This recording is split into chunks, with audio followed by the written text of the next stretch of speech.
El 19 de junio de 2023, en una notaría de Acapulco, un abogado terminó de leer 4 nombres y un número que lo cambió todo. 25%. 25%. 25%. 25%. 4 partes exactamente iguales sobre un patrimonio que, en vida, Andrés García presumió como un imperio inquebrantable. Margarita Portillo, su pareja de los últimos años. Andrés López Portillo, el hijo de ella. Rosa María García, su hermana. Andrés García Jr., uno de sus hijos de sangre. Esos 4 nombres se repartieron el 100% de lo que quedaba del hombre que había sido dueño de Acapulco. Y afuera, sin una sola línea a su favor en ese documento, quedaron Leonardo García, Andrea García, Sandra Vale y Roberto Palazuelos.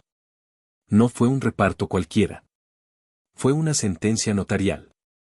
Porque cuando alguien muere y 2 meses después se abre su testamento, lo que se está leyendo no es solamente quién recibe qué.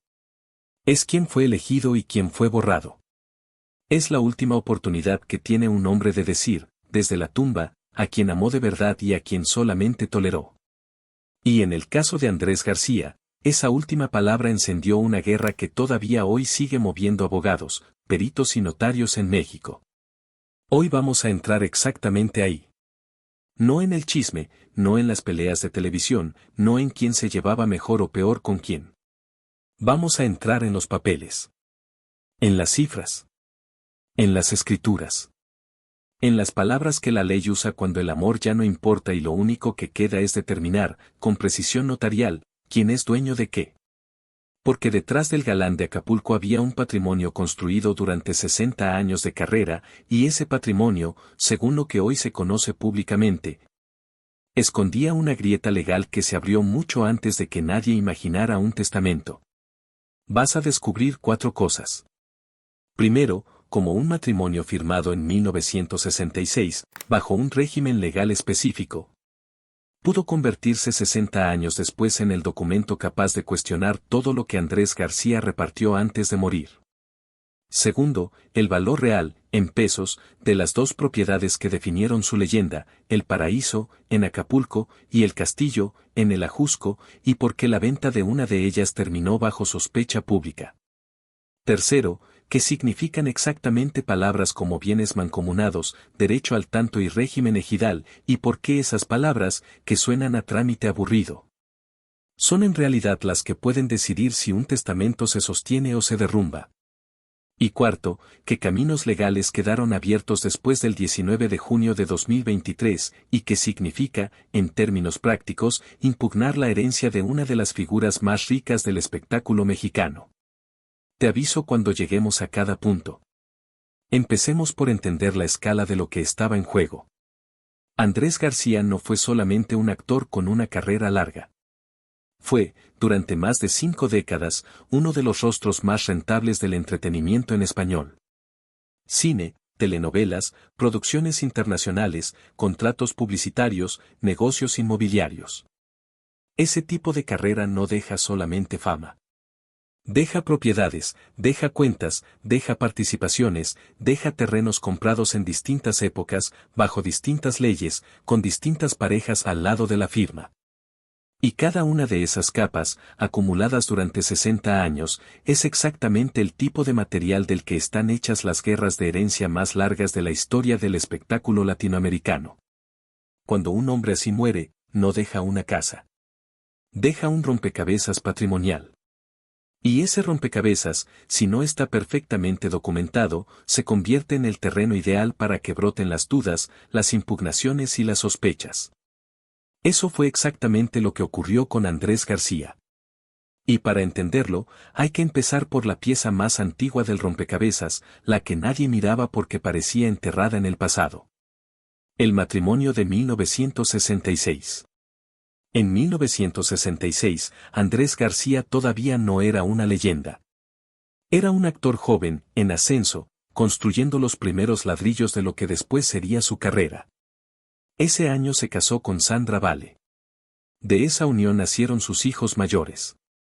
Y ese matrimonio, según la información que circuló públicamente después de su muerte, se habría celebrado bajo un régimen de bienes mancomunados. Esa frase, bienes mancomunados, suena a trámite legal sin dramatismo, pero en la práctica significa algo muy concreto, que lo adquirido durante ese matrimonio no le pertenece completamente a uno solo de los cónyuges. Le pertenece a los dos, en conjunto, salvo que exista un documento posterior que disuelva ese régimen de manera clara. Aquí está el primer punto que quiero que quede exactamente claro, porque es el corazón legal de todo lo que viene después.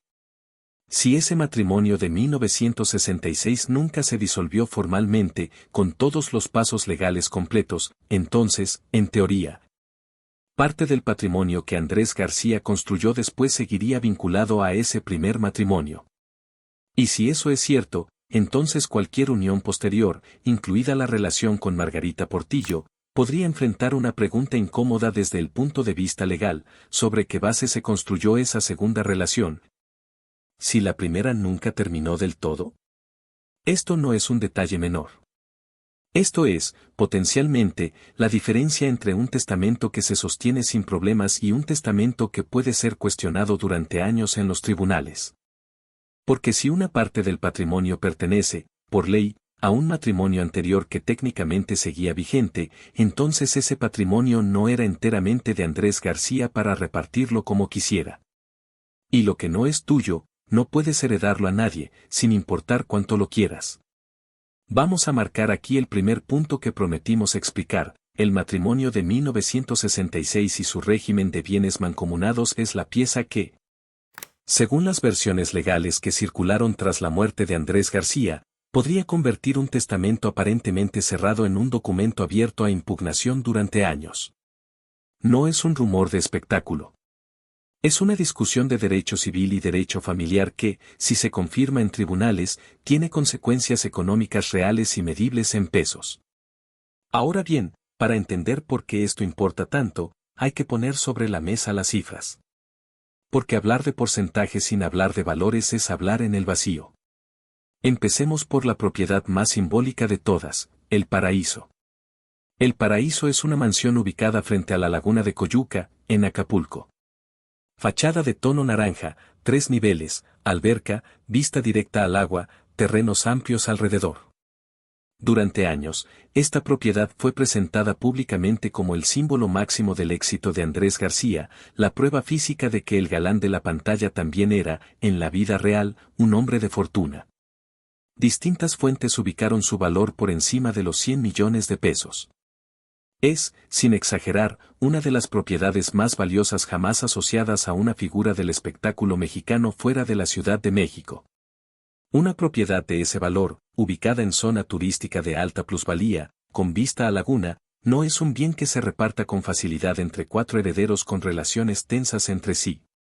Es exactamente el tipo de activo que, cuando aparece en un testamento disputado, termina generando avalúos cruzados, peritajes independientes y, en los casos más largos, litigios que se extienden por años antes de que alguien pueda venderla, habitarla o disponer de ella con tranquilidad legal.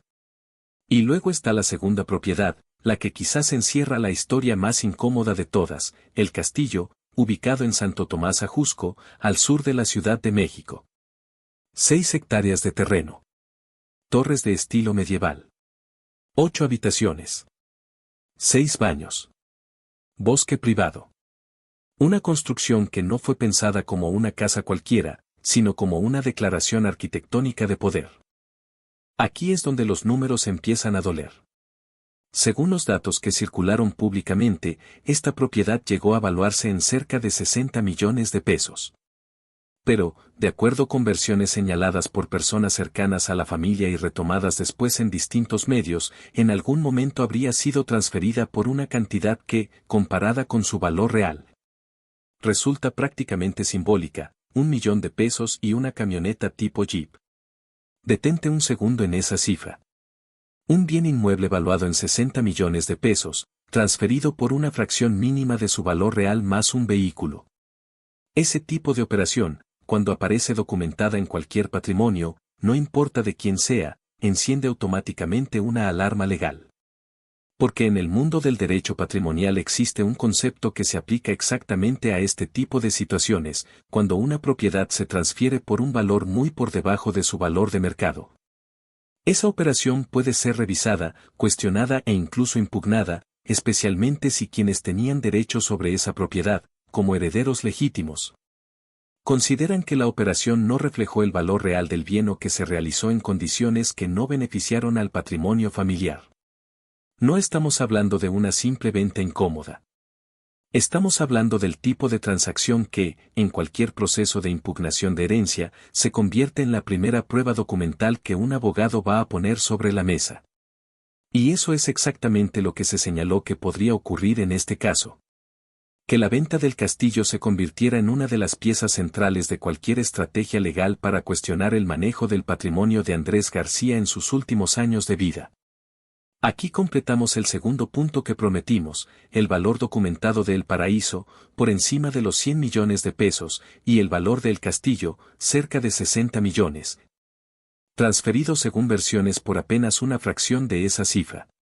Dos propiedades, dos historias de patrimonio, y una sola pregunta flotando sobre ambas, ¿quién decidió, en los últimos años de la vida de Andrés García, cómo se movía ese dinero?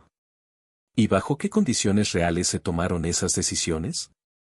Vamos ahora al tercer punto, el que quizás suena más técnico pero que en realidad es el más determinante de todos, las palabras legales que pueden decidir el destino final de esta herencia. Bienes mancomunados, derecho al tanto, régimen ejidal. Tres conceptos que no aparecen en las telenovelas, pero que sí aparecen, constantemente, en los expedientes reales de los tribunales civiles mexicanos. Ya explicamos bienes mancomunados, significa que lo adquirido durante un matrimonio pertenece a ambos cónyuges, no a uno solo, salvo que exista una disolución legal clara y completa. Si el matrimonio de 1966 con Sandra Vale nunca se disolvió correctamente en términos legales, entonces existe la posibilidad, señalada por distintas versiones especializadas, de que Sandra Vale mantenga derechos patrimoniales sobre bienes que Andrés García construyó después, incluso décadas después, si esos bienes se originaron o se sostuvieron con recursos vinculados a ese primer matrimonio. El segundo concepto es el derecho al tanto. Este es un derecho que existe principalmente en la propiedad de terrenos que están, o estuvieron, bajo régimen comunal o ejidal, es decir, tierras que en algún momento pertenecieron a un núcleo agrario y que, aunque después se hayan regularizado como propiedad privada, pueden conservar ciertas condiciones especiales. El derecho al tanto, en términos simples, significa que, cuando se vende una propiedad de este tipo, ciertas personas, como copropietarios, familiares directos o integrantes del mismo núcleo agrario, tienen el derecho preferente a comprarla antes que cualquier tercero externo, en las mismas condiciones en que se ofreció la venta. Si una propiedad con estas características se vende sin respetar ese derecho preferente, la venta puede ser impugnada legalmente por quien tenía ese derecho y no fue considerado. Y el tercer concepto es el régimen ejidal en sí mismo. Muchas propiedades en México, especialmente en zonas como el sur de la Ciudad de México, donde se ubica el castillo, tienen un origen ejidal. Es decir, en algún momento de su historia formaron parte de tierras comunales entregadas a núcleos de población rural. Aunque con el tiempo estas tierras pueden regularizarse hacia la propiedad privada plena, el proceso no siempre se completa de manera perfecta y pueden quedar restricciones, condiciones o derechos de terceros que complican cualquier venta posterior si no se manejan con extremo cuidado legal. ¿Por qué importa todo esto para el caso de Andrés García? Porque, según las versiones que circularon públicamente después de su muerte, tanto el castillo como otras propiedades de su patrimonio podrían estar vinculadas, total o parcialmente, a este tipo de régimen. Y si eso se confirma, entonces la venta del castillo por una fracción de su valor real no sería solamente una decisión financiera cuestionable. Sería, potencialmente, una operación jurídicamente vulnerable, atacable desde varios frentes legales distintos, por el valor insuficiente de la transacción, por la posible violación de un derecho preferente de compra, o por irregularidades en el proceso de transferencia de una tierra con antecedentes ejidales. Aquí cerramos el tercer punto, tres conceptos legales, bienes mancomunados, derecho al tanto y régimen ejidal. que juntos forman el terreno donde cualquier abogado especializado en sucesiones encontraría múltiples ángulos para cuestionar la validez completa del reparto patrimonial de Andrés García. No es una sola grieta. Son varias grietas, en distintos puntos del patrimonio, todas abiertas al mismo tiempo. Y esto nos lleva directo al cuarto punto, ¿qué caminos quedaron abiertos después del 19 de junio de 2023? Cuando se leyó oficialmente el testamento y la mitad del patrimonio quedó concentrada en Margarita Portillo y su hijo, Andrés López Portillo, mientras que Leonardo García, Andrea García, Sandra Vale y Roberto Palazuelos quedaron completamente fuera del documento. En México, un testamento no es una palabra final e inapelable simplemente porque exista un papel firmado ante notario. Un testamento puede ser impugnado bajo distintas causales. Puede impugnarse si se demuestra que la persona no tenía plena capacidad mental al momento de firmarlo. Puede impugnarse si se demuestra que hubo error, dolo, violencia o alguna forma de presión indebida sobre quien testaba. Puede impugnarse si el documento presenta irregularidades formales en su elaboración. Y puede impugnarse, de forma indirecta, si se demuestra que ciertos bienes incluidos en el testamento no pertenecían legítimamente, en su totalidad, a la persona que los estaba heredando. Precisamente por situaciones como la del régimen de bienes mancomunados o el régimen ejidal que ya explicamos. En el caso de Andrés García, según lo que se discutió públicamente en el periodo posterior a la lectura del testamento, existían al menos 3 frentes potenciales de impugnación. El primero, relacionado con la salud y las condiciones bajo las cuales se firmó la última versión del testamento en 2022, que sustituyó a una versión anterior de 2019. El segundo, relacionado con la posible vigencia legal del matrimonio de 1966 y su impacto sobre la titularidad real de ciertos bienes. Y el tercero, relacionado directamente con las condiciones de la venta de El Castillo, y la posibilidad de que esa operación no haya respetado derechos preferentes de compra vinculados a su origen ejidal.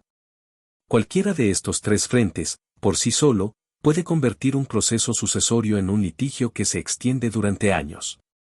Los 3 juntos, activos al mismo tiempo, configuran exactamente el tipo de escenario legal que los especialistas en derecho sucesorio describen como de alta complejidad, múltiples herederos con intereses contrapuestos, propiedades de alto valor con historial legal complicado, y un patrimonio construido a lo largo de más de 6 décadas, bajo distintos regímenes matrimoniales y distintas parejas. Ahora, pongamos todo esto en perspectiva humana, porque los números y los conceptos legales, sin contexto, pueden sonar fríos. Lo que en realidad estamos describiendo es esto: un hombre que construyó, a lo largo de 60 años, uno de los patrimonios más comentados del espectáculo mexicano, y que, al morir, dejó ese patrimonio en una situación tan compleja que ni siquiera un testamento firmado ante notario pudo cerrar la discusión. Dejó una mansión de más de 100 millones de pesos en el centro de una disputa. Dejó un castillo de 60 millones vendido, según versiones, por una fracción simbólica de su valor. Dejó un matrimonio de 1966 que, 60 años después, todavía podía tener peso legal sobre decisiones tomadas décadas más tarde. Y dejó 4 herederos designados frente a 4 personas completamente excluidas, en un reparto que muchos especialistas describieron como jurídicamente vulnerable en más de un punto. Eso es lo que realmente significa una herencia de este tamaño cuando se maneja sin la claridad legal necesaria. No es solamente una cuestión de quién recibe una casa o un porcentaje. Es una cuestión de qué tan sólida es, en realidad, la última voluntad de una persona, cuando esa voluntad se construye sobre un patrimonio con más de medio siglo de historia legal detrás. Y aquí es donde vale la pena detenerse en un dato que, aunque parezca menor, resume perfectamente el tamaño del problema: la diferencia entre el valor de mercado de El Castillo, 60 millones de pesos, y el valor al que según versiones fue transferido, 1 millón de pesos más una camioneta. Esa diferencia, expresada en términos simples, es de más de 58 millones de pesos. 58 millones de pesos de diferencia entre lo que una propiedad valía y lo que, según se ha señalado públicamente, se pagó realmente por ella. Ese es el tipo de cifra que, en cualquier proceso legal serio, deja de ser un detalle incómodo y se convierte en el centro exacto de la discusión. Piensa en la magnitud de esto. Si esa operación llegara a confirmarse como irregular ante un tribunal, no estaríamos hablando solamente de una propiedad en disputa. Estaríamos hablando de una posible reintegración de valor al patrimonio sucesorio completo, lo cual afectaría directamente el porcentaje real que le correspondería a cada uno de los herederos designados en el testamento. Es decir, si el castillo regresara, en términos de valor, al patrimonio total de la herencia, ese 25% que hoy tiene cada uno de los 4 herederos reconocidos dejaría de calcularse sobre la base actual. Y pasaría a calcularse sobre una base mucho mayor, con implicaciones económicas que se cuentan en decenas de millones de pesos. Esa es la razón por la cual este caso no se cerró simplemente con la lectura del testamento en junio de 2023. Un testamento puede leerse en una tarde.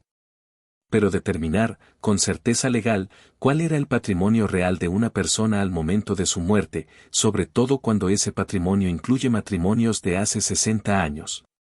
Ventas cuestionadas y propiedades con antecedentes ejidales, puede tomar años de peritajes, avalúos independientes, revisión de escrituras históricas y audiencias en tribunales civiles y familiares. Y mientras todo ese proceso legal avanza, lento, técnico, alejado de las cámaras, la pregunta que queda flotando es exactamente la que planteamos al principio: ¿qué tan sólida era, en realidad, la fortuna que Andrés García presumió durante décadas frente al público?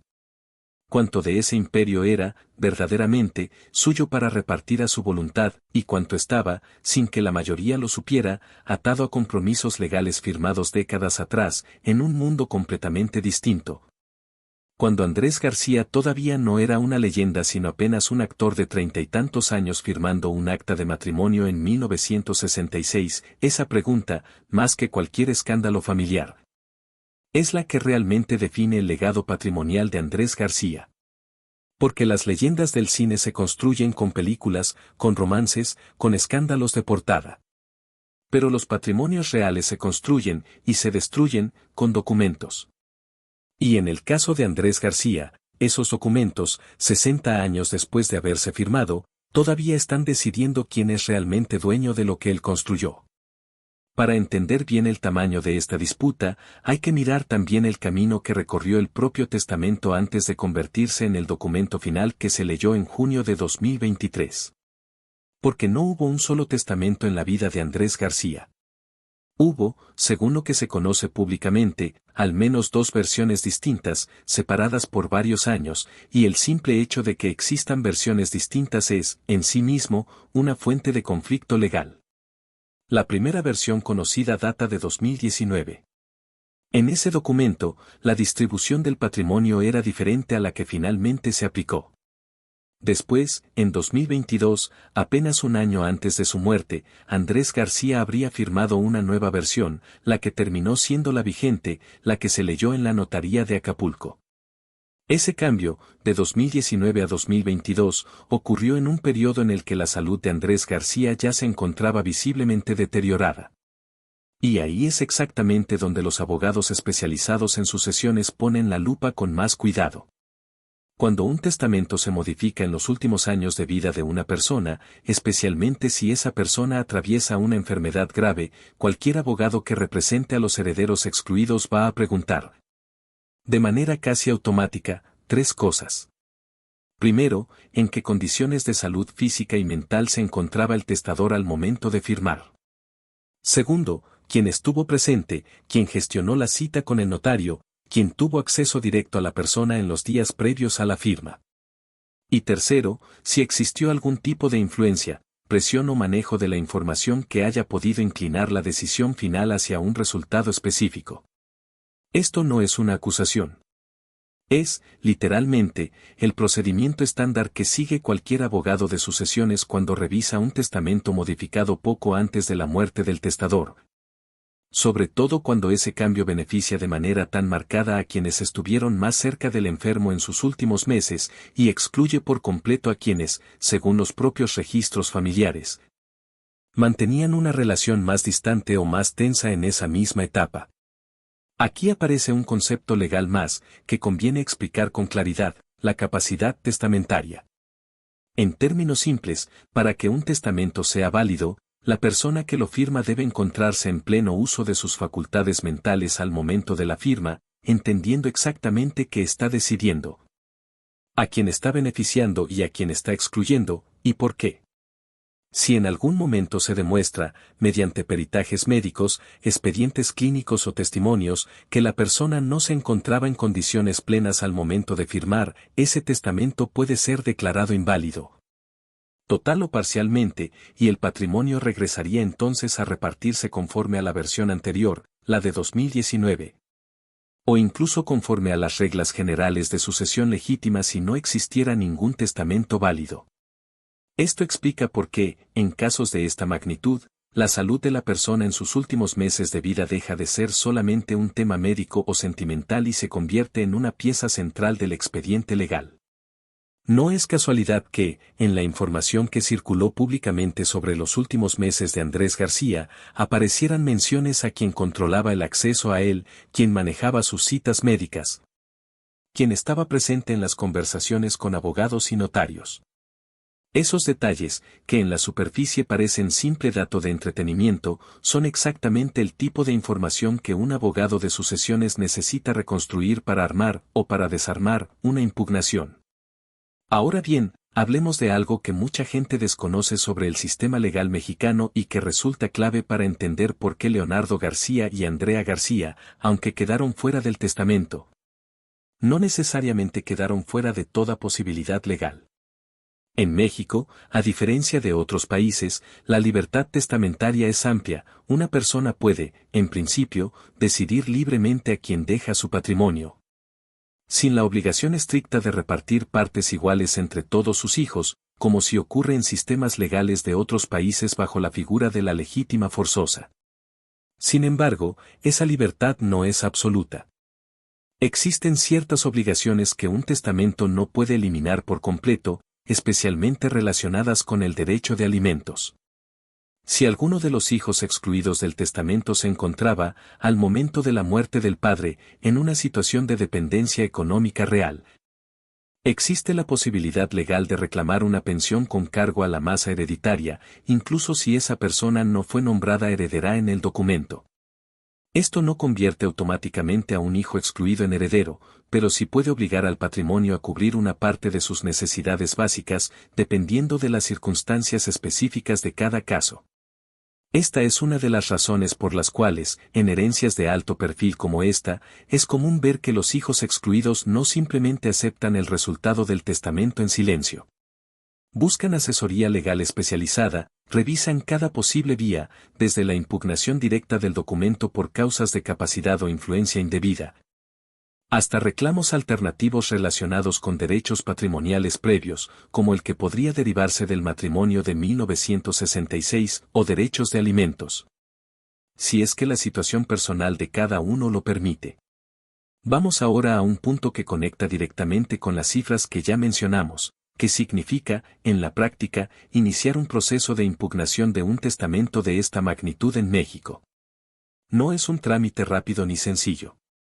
Generalmente implica presentar una demanda ante un juzgado familiar o civil, dependiendo de la entidad, acompañada de las pruebas que sustenten la causal de impugnación que se esté invocando. Si la causal es la falta de capacidad al momento de firmar, se requieren peritajes médicos, expedientes clínicos, testimonios de personas presentes en ese periodo. Si la causal está relacionada con la titularidad real de los bienes, como en el caso del matrimonio de 1966, se requiere reconstruir toda la historia patrimonial del matrimonio, identificar qué bienes se adquirieron durante esa unión y determinar si esos bienes, o los recursos derivados de ellos, se mantuvieron vinculados al patrimonio posterior de Andrés García. Este tipo de procesos, en la práctica judicial mexicana, pueden extenderse durante varios años.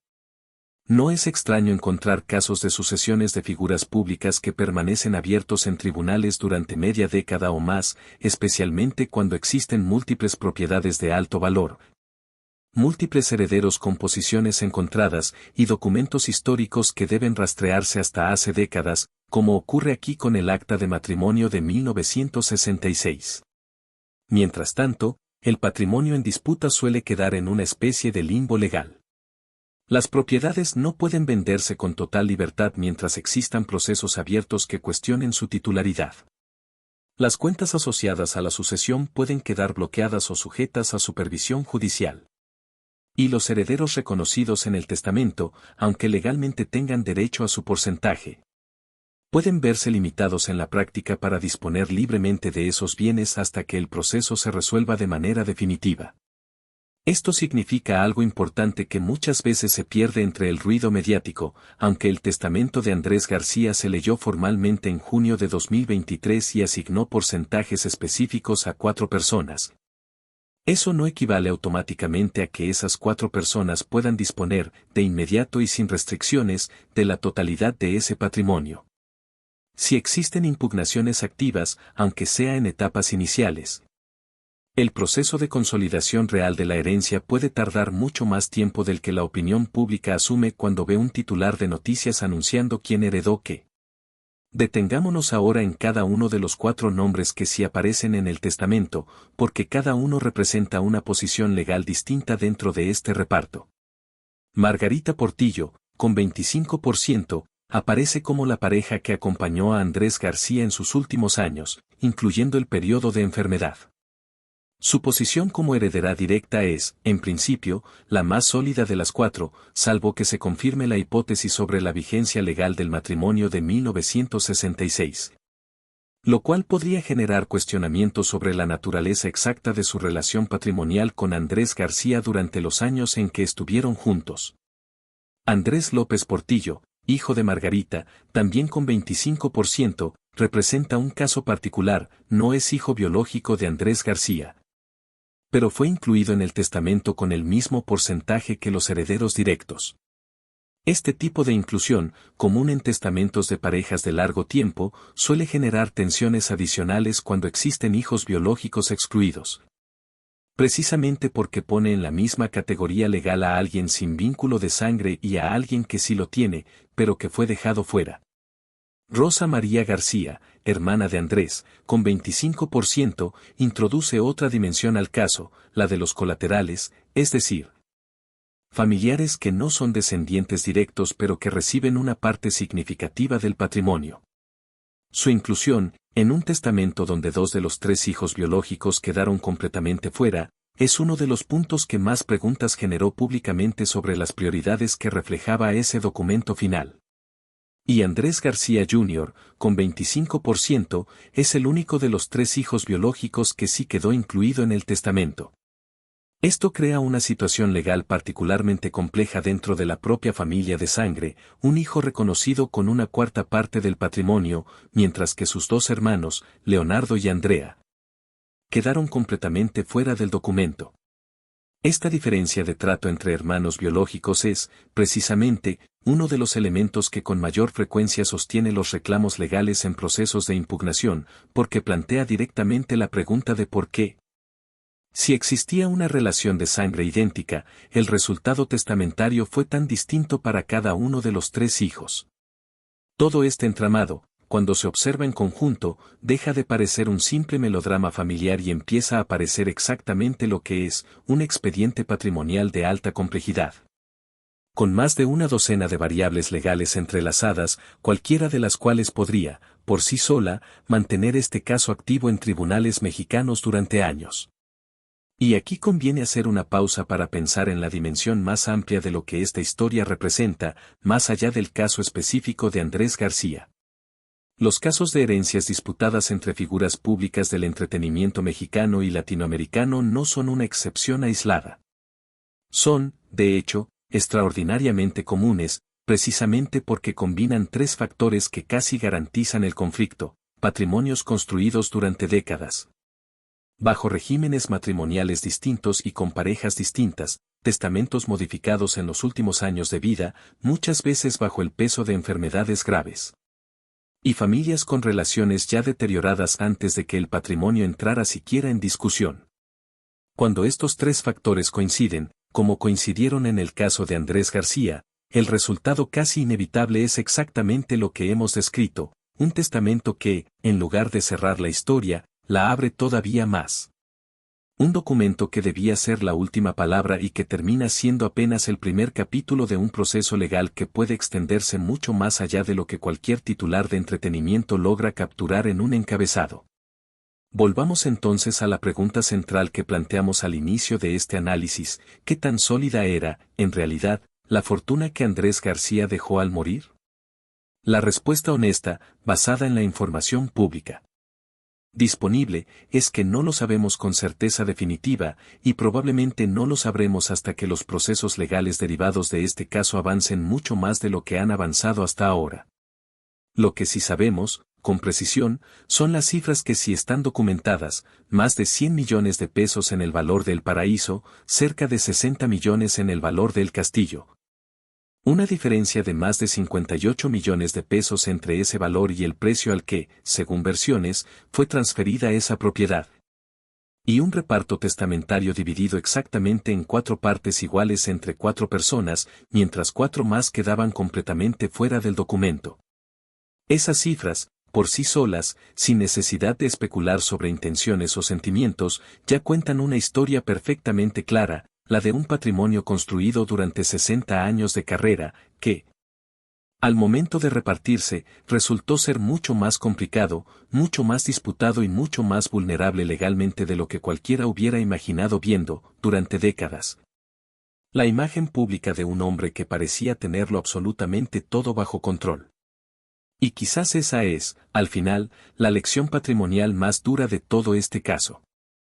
No importa cuántas propiedades acumule una persona, ni cuánto dinero represente su carrera, ni cuántos millones de pesos aparezcan en los avalúos periodísticos.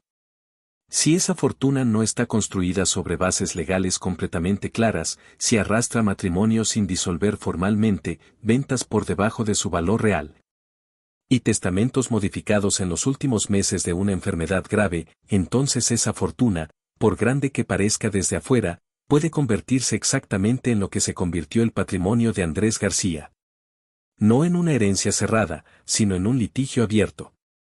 Y mientras ese litigio avanza, lejos de las cámaras, en juzgados familiares y civiles de México, la verdadera pregunta que queda flotando no es solamente quién se quedó con el 25% de qué. La verdadera pregunta es cuánto de lo que Andrés García presumió durante 60 años como su imperio personal era, en realidad, legalmente suyo para repartir. Y esa pregunta, a diferencia de las películas en las que actuó durante décadas, todavía no tiene un final escrito. Si este análisis patrimonial te dejó viendo con otros ojos lo que significa realmente una herencia de este tamaño, cuéntanos en los comentarios cuál de los 4 puntos legales te pareció más revelador. El matrimonio de 1966, la diferencia de valor en la venta del castillo, los conceptos de derecho al tanto y régimen ejidal, o los caminos legales que aún podrían seguir abiertos para Leonardo, Andrea y Sandra Vale. Y si quieres que sigamos esta serie revisando otros patrimonios del espectáculo mexicano que terminaron convertidos en litigios familiares, dínoslo también, porque esta historia, según todo lo que hemos revisado hoy, todavía está lejos de haber dicho su última palabra. Antes de seguir, quiero que te quedes con un dato que casi nadie menciona cuando se habla de este caso, porque el patrimonio de una figura como Andrés García no se limita a las casas que se ven en cámara. 60 años de carrera en cine y televisión generan algo que muchas veces vale tanto, o más, que los bienes inmuebles, derechos de imagen, regalías por retransmisión de películas y telenovelas, contratos publicitarios heredables en ciertas condiciones y participaciones en producciones que siguen generando ingresos incluso después de la muerte del actor. Ese tipo de activo, conocido en términos generales como propiedad intelectual y derechos conexos, también forma parte de cualquier masa hereditaria y también debe ser valuado, documentado y repartido conforme a las reglas del testamento. El problema es que este tipo de activos, a diferencia de una casa o un terreno, son mucho más difíciles de rastrear y evaluar con precisión. Requieren revisar contratos firmados a lo largo de décadas, muchas veces con productoras que ya no existen bajo el mismo nombre. En un mercado donde los derechos de retransmisión han cambiado de manos varias veces conforme las cadenas de televisión se fusionaron, vendieron sus catálogos o llegaron a acuerdos con plataformas de streaming.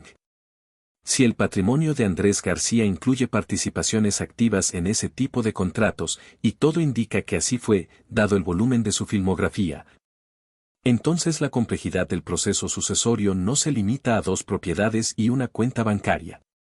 Se extiende a un mapa mucho más amplio de activos intangibles que, en la práctica, pueden tardar años en identificarse por completo.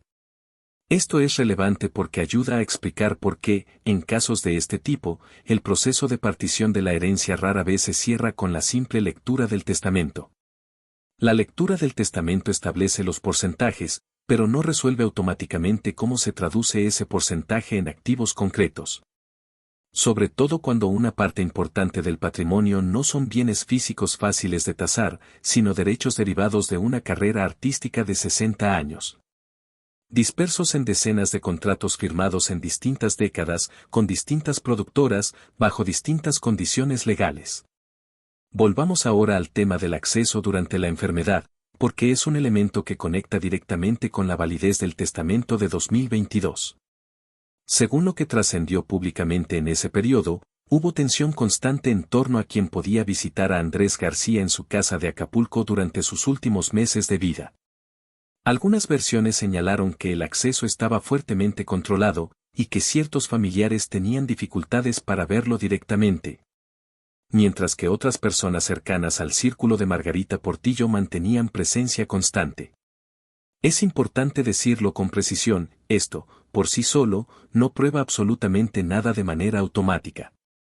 El control de acceso a un paciente en estado delicado de salud puede tener explicaciones completamente legítimas, relacionadas con el cuidado médico, la necesidad de tranquilidad, o simplemente decisiones tomadas por quien ejercía el rol de cuidador principal. Pero en el contexto específico de una modificación testamentaria firmada apenas un año antes de la muerte, ese patrón de acceso restringido se convierte, inevitablemente, en un elemento que cualquier abogado de la parte excluida va a querer documentar y presentar como parte de su argumento legal, precisamente porque ayuda a construir el escenario de una posible influencia indebida sobre la voluntad del testador. Aquí es donde el papel de Roberto Palazuelos adquiere una dimensión distinta a la que normalmente se le da en el relato de espectáculo. Más allá de la relación personal que mantuvo con Andrés García durante años, Palazuelos es abogado de profesión. Y fue precisamente desde esa formación que empezó a señalar públicamente varias de las irregularidades que hoy forman parte de la discusión legal de este caso, la posible existencia de terrenos bajo régimen ejidal, la diferencia abismal entre el valor de mercado del castillo y el precio al que habría sido transferido, y las dudas sobre el manejo del patrimonio en los últimos años de vida de Andrés García. Independientemente de cómo haya terminado su relación personal con la familia, el efecto concreto de esas declaraciones fue poner en la conversación pública exactamente el tipo de vocabulario legal que ahora define el análisis serio de este caso: derecho al tanto, régimen ejidal, bienes mancomunados, capacidad testamentaria. Ahora, pensemos en el contexto más amplio del mercado inmobiliario de Acapulco, porque ayuda a dimensionar por qué una propiedad como el Paraíso puede alcanzar y sostener un valor superior a los 100 millones de pesos. Acapulco, particularmente en las zonas de mayor plusvalía frente a la laguna de Coyuca y en la franja costera tradicional, mantiene un mercado de bienes raíces de lujo que combina terrenos de gran extensión, vista directa al agua, y una demanda constante tanto de compradores nacionales como de inversionistas extranjeros interesados en propiedades vacacionales de alto perfil. Una mansión de 3 niveles, con alberca, ubicación privilegiada frente a la laguna, y una historia asociada a una de las figuras más reconocidas del entretenimiento mexicano, no solamente conserva su valor de mercado. En muchos casos, ese tipo de propiedades adquiere un valor adicional por su carga simbólica y su potencial como atractivo turístico o cultural, lo cual puede incluso elevar las cifras manejadas en los avalúos periodísticos por encima de lo que arrojaría un avalúo estrictamente técnico basado solo en metros cuadrados y ubicación. Esto es relevante porque, en cualquier proceso de partición hereditaria, el valor de una propiedad como el Paraíso no se determina simplemente por lo que alguien diga en una entrevista de televisión. Se determina mediante peritajes formales, avalúos realizados por profesionales certificados, que consideran ubicación, extensión, estado de construcción, comparables de mercado en la zona y en algunos casos, factores de valor histórico o simbólico si la propiedad tiene una carga cultural reconocida. Si en algún momento los herederos, o quienes impugnan el testamento, solicitan un avalúo judicial independiente del paraíso, es perfectamente posible que la cifra final termine siendo distinta a la que ha circulado en medios, ya sea por encima o por debajo, dependiendo de la metodología aplicada y del momento específico del mercado en que se realice esa evaluación. Lo mismo aplica, con mayor razón, al caso de El Castillo. Si este inmueble llega a ser objeto de un peritaje judicial formal en el marco de un proceso de impugnación, ese peritaje podría confirmar, matizar o incluso superar la cifra de 60 millones de pesos que ha circulado públicamente, especialmente si se toma en cuenta la extensión del terreno, 6 hectáreas. Un tamaño considerable incluso para los estándares de propiedades de lujo en la zona sur de la Ciudad de México, además del valor arquitectónico de una construcción diseñada expresamente, con torres de estilo medieval y espacios pensados como declaración de estatus. Y aquí vale la pena detenerse en un ángulo adicional que rara vez se discute cuando se habla de este tipo de ventas cuestionadas, que implica, desde el punto de vista fiscal, transferir una propiedad de 60 millones de pesos por apenas 1 millón de pesos y un vehículo. Más allá de la discusión civil sobre si esa venta puede impugnarse por parte de otros herederos, una operación con esa diferencia de valor también puede llamar la atención de las autoridades fiscales, porque en México existen mecanismos legales para revisar operaciones donde el precio declarado de una transacción se aleja de manera significativa de su valor de mercado real, precisamente para evitar que se utilicen ese tipo de ventas como mecanismo de simulación, ya sea para evadir impuestos, para trasladar patrimonio de manera encubierta o para reducir artificialmente el valor de una masa hereditaria antes de que se distribuya formalmente entre los herederos. Esto añade una capa adicional de complejidad al caso. No se trata únicamente de una discusión entre herederos sobre quién tiene derecho a qué porcentaje. Se trata, potencialmente, de una operación que podría atraer revisión desde al menos 3 frentes distintos y simultáneos: el civil, relacionado con la validez de la venta frente a los derechos de otros herederos; el fiscal, relacionado con la correcta declaración del valor real de la operación; y el agrario, si finalmente se confirma que parte de ese terreno mantenía condiciones asociadas a su origen ejidal.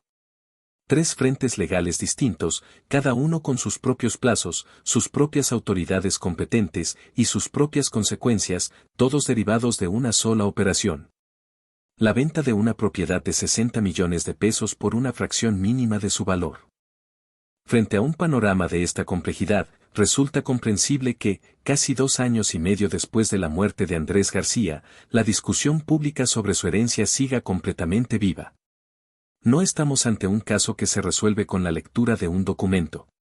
Estamos ante un expediente patrimonial que combina derecho civil, derecho familiar, derecho fiscal y derecho agrario, todo entrelazado alrededor de una sola figura, un actor que construyó, a lo largo de 60 años, uno de los patrimonios más comentados del entretenimiento mexicano, y que, al morir, dejó ese patrimonio en un estado de complejidad legal que probablemente tomará años en resolverse por completo.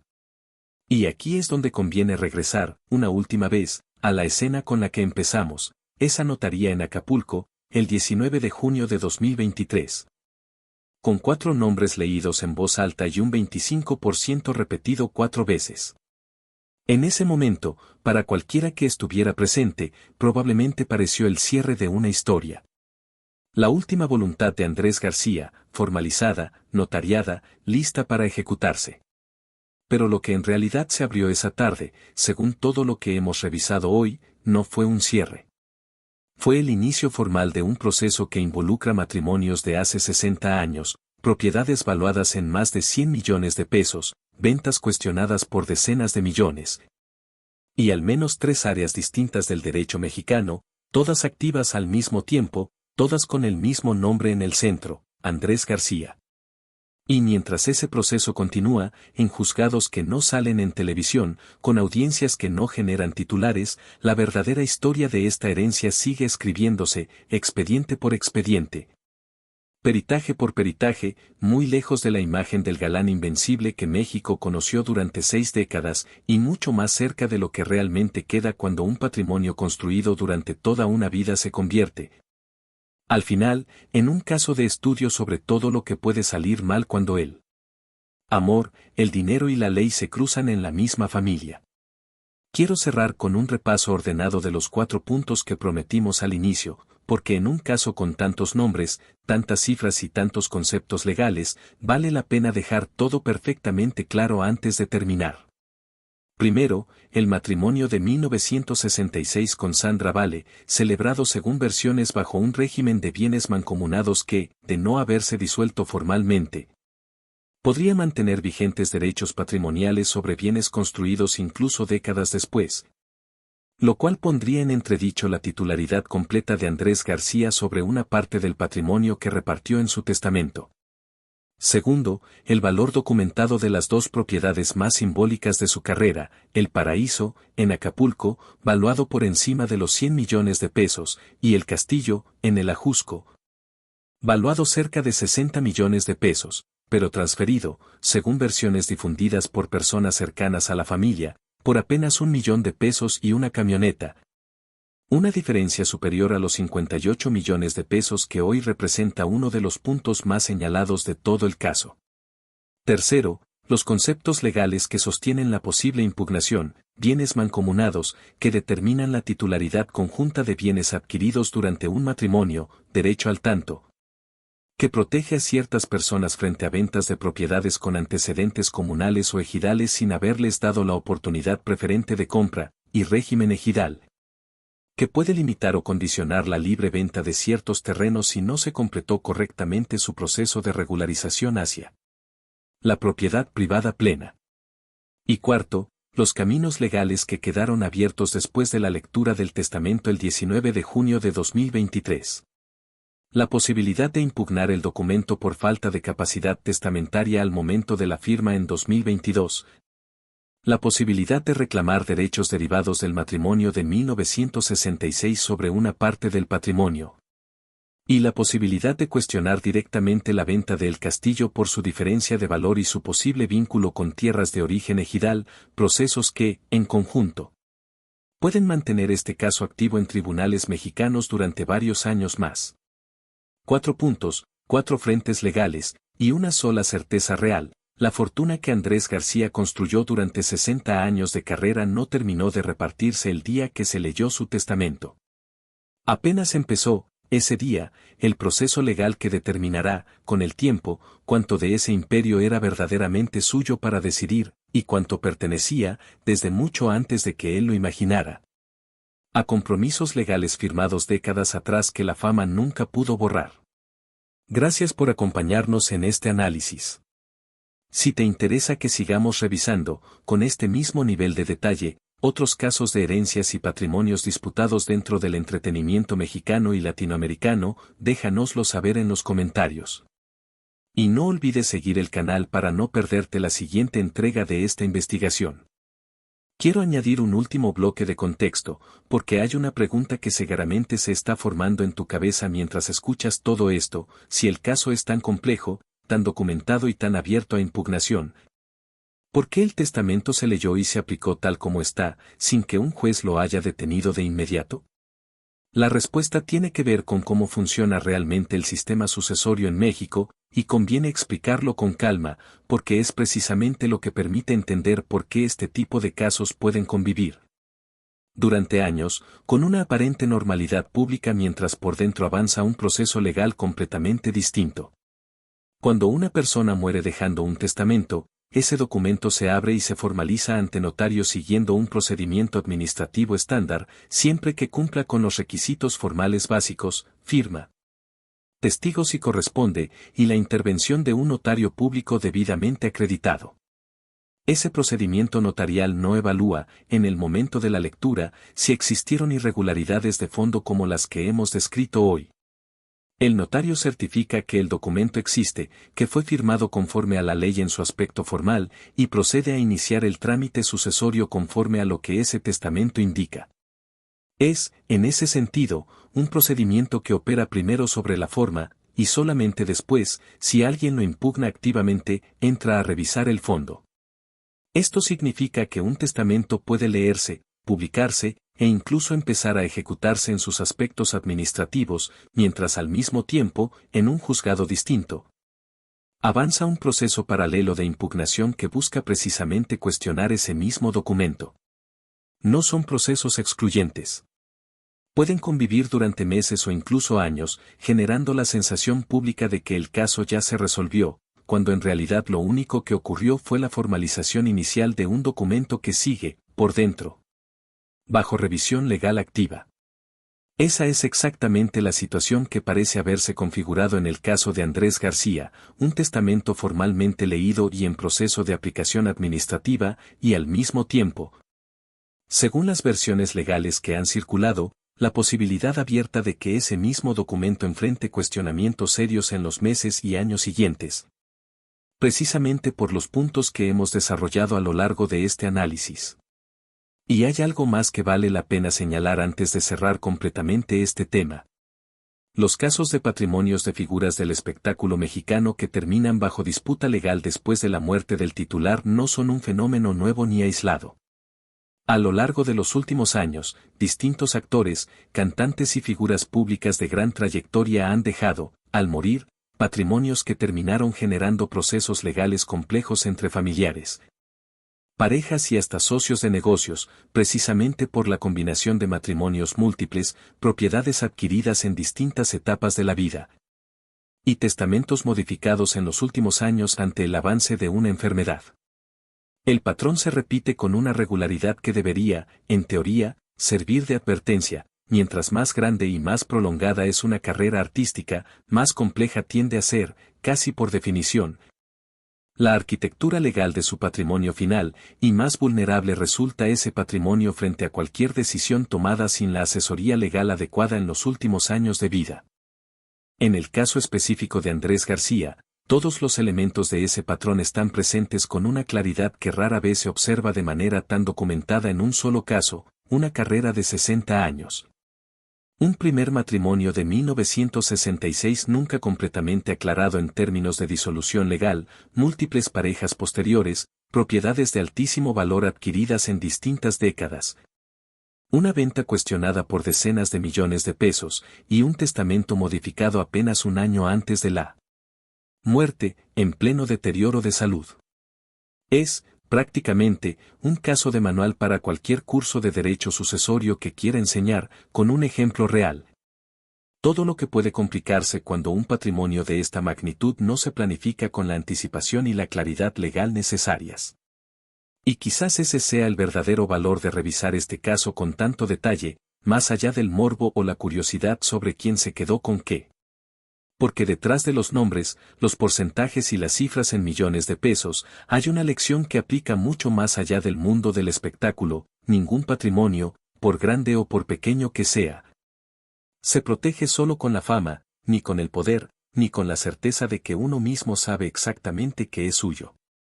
Se protege con documentos claros, con procesos legales completados correctamente desde el principio, y con decisiones tomadas con transparencia, mucho antes de que la enfermedad, la edad o las prisas obliguen a resolver en semanas lo que debería haberse ordenado durante años.